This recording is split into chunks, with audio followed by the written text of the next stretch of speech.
में सोमवार का दिन भगवान शंकर को समर्पित है।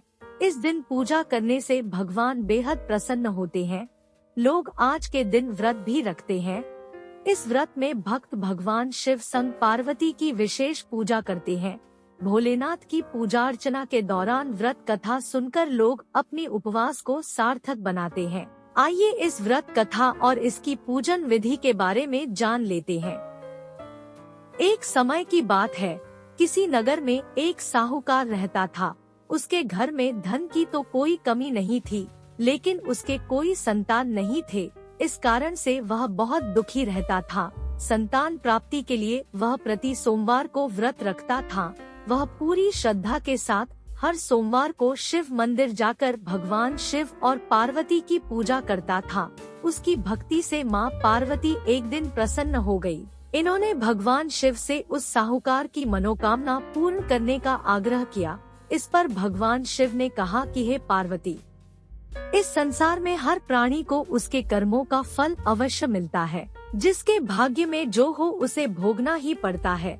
लेकिन माता पार्वती ने साहूकार की भक्ति का मान रखने के लिए भगवान शिव से एक बार फिर इच्छा जताई। शिवजी ने माता पार्वती के आग्रह पर साहूकार को पुत्र प्राप्ति का वरदान तो दिया, साथ ही यह भी कहा कि उसके बालक की आयु केवल 12 वर्ष की ही होगी। साहूकार माता पार्वती और भगवान शिव की बातचीत को सुन रहा था। उसे भगवान के इस बात से ना तो खुशी थी और ना ही दुख। वह हमेशा की तरह शिवजी की पूजा करता रहा। कुछ समय बीत जाने के बाद साहूकार के घर एक पुत्र का जन्म हुआ। जब उस बालक की उम्र 11 वर्ष हुई तो उसे पढ़ाई के लिए काशी भेज दिया गया। साहूकार ने पुत्र के मामा को बहुत सारा धन देकर उसे काशी विद्या प्राप्ति के लिए ले जाने को कहा। साथ ही मार्ग में यज्ञ कराते हुए जाने का आश्वासन दिया। साथ ही यज्ञ स्थल पर ब्राह्मणों को भोजन कराने और दक्षिणा देने को भी कहा। दोनों मामा भांजे साहूकार के निर्देश अनुसार यज्ञ कराते और ब्राह्मणों को दान दक्षिणा देते काशी की ओर चल पड़े। रात में एक नगर पड़ा जहां किसी राजा की कन्या का विवाह हो रहा था, लेकिन जिस राजकुमार से उसका विवाह होने वाला था वह एक आंख से काना था। राजकुमार के पिता ने अपने पुत्र के काना होने की बात को छुपाने के लिए एक चाल सोची। साहूकार के पुत्र को देखकर उसने सोचा, क्यों न इस लड़के को दूल्हा बनाकर राजकुमारी से विवाह करा दूं। विवाह के बाद इसको धन देकर विदा कर दूंगा, फिर राजकुमारी को अपने नगर ले जाऊंगा। इसी तरह वह साहूकार लड़के को दूल्हे के वस्त्र पहनाकर राजकुमारी से विवाह करा दिया। लेकिन साहूकार का पुत्र ईमानदार था, उसे यह बात अच्छी नहीं लगी। उसने मौका मिलते ही राजकुमारी की चुन्नी के पल्ले पर लिख दिया कि तुम्हारा विवाह तो मेरे साथ हुआ है, लेकिन जिस राजकुमार के साथ तुम्हें भेजा जाएगा वह एक आंख से काना है। मैं तो काशी पढ़ने जा रहा हूँ।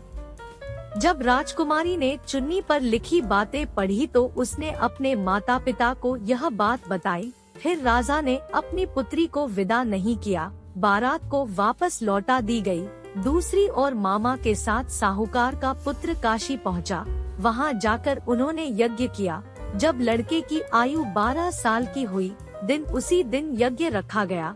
लड़के ने इस दौरान अपने मामा से कहा कि मेरी तबीयत कुछ ठीक नहीं लग रही है। मामा ने उसे अंदर जाकर सो जाने को कहा।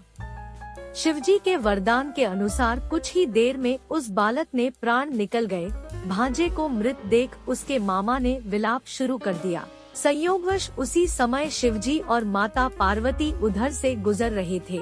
पार्वती ने भगवान से कहा, स्वामी, मुझे इसके रोने के स्वर सहन नहीं हो रहे हैं। कृपा कर आप इस व्यक्ति के कष्ट को दूर करें। जब शिवजी उस अमृत बालक के समीप गए तो बोले कि यह उसी साहूकार का पुत्र है जिसे मैंने 12 वर्ष की आयु का वरदान दिया था। अब इसकी आयु पूरी हो चुकी है। लेकिन मातृभाव से विभोर माता पार्वती ने कहा कि हे महादेव, कृपा कर इस बालक को और आयु देने की, अन्यथा इसके वियोग में तड़पड़ कर इसके माता पिता भी मर जाएंगे। माता पार्वती के इतने आग्रह पर भगवान शिव ने बालक को जीवित होने का वरदान दिया। शिवजी की कृपा से उस लड़के का पुनः जन्म हुआ। इस तरह शिक्षा समाप्त कर लड़का मामा के साथ अपने नगर की ओर वापस निकल पड़ा। दोनों साथ चलते हुए उसी नगर में पहुँचे जहाँ लड़के का विवाह हुआ था। राजा ने लड़के को वहाँ पहुँचते ही पहचान लिया। फिर महल में ले जाकर उसकी खूब खातिरदारी की और अपनी पुत्री को विदा किया। इधर भूखे प्यासे रहकर साहूकार और उसकी पत्नी अपने बेटे की प्रतीक्षा कर रहे थे। उन्होंने अपने बेटे की मृत्यु का समाचार मिलने पर स्वयं प्राण त्याग देने का प्रण कर रखा था, परंतु अपने बेटे के जीवित होने का समाचार पाकर वह बेहद प्रसन्न थे। उसी रात भगवान शिव ने साहूकार के स्वप्न में आकर कहा, हे श्रेष्ठी, मैंने तेरे सोमवार के व्रत करने और व्रत कथा